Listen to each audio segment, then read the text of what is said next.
We walked into a freaking shitstorm here! On our way. In a series of eye-popping trailers dating back to 2005, Killzone 2 has enraptured the masses with the promise of blurring the line between reality and the radical.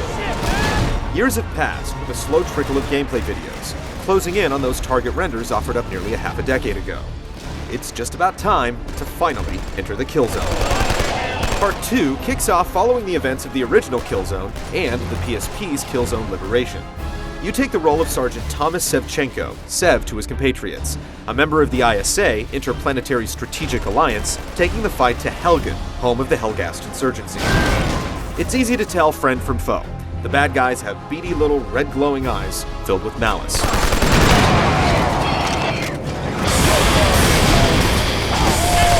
Combat is first and foremost the core of the game, with tactical elements filtering in. There are all-out battlefield encounters, stirring echoes of trench warfare, as well as more covert missions where you outflank the enemy or perform a spot of subterfuge. More often than not, you'll just be fighting for survival, either solo or with a small platoon against overwhelming odds. This is the Helghast's planet, and they have tons of reinforcements. But don't count your squaddies out. They'll land some kills and can perish themselves, but if you're quick, you can revive them. Good to go! A lot of modern shooter conventions make the rounds. You can only hold one primary and one secondary weapon. Health regenerates, and there are plentiful checkpoints. What's new is a cover system mapped to the duck button. This allows Sev to attach to cover, and then with the analog stick, peek over to the side to squeeze off some shots.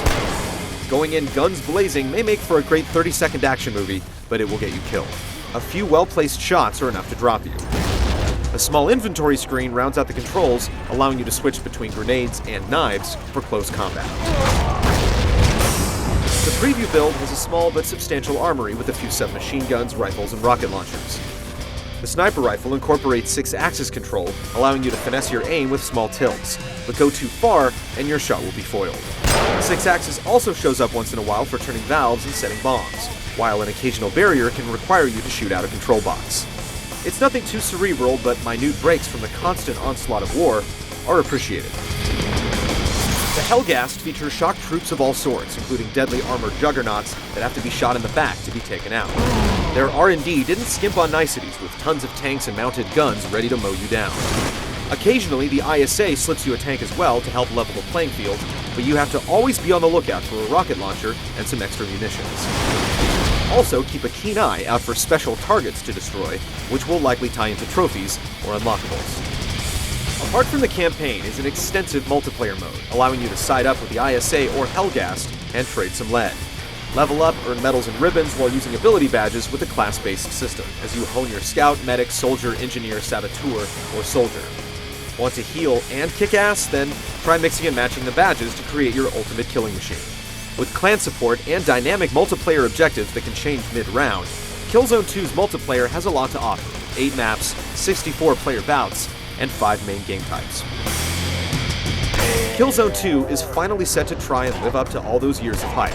What we've played so far has been a relentless pattern of duck and burst as we scan each dirty, dilapidated environment for burning red eyes. The multiplayer looks to have all the bells and whistles, minus a co-op feature, but we haven't spent any significant time with it. Find out if hours spent in the Killzone are a good use of your time in our full review in the coming weeks.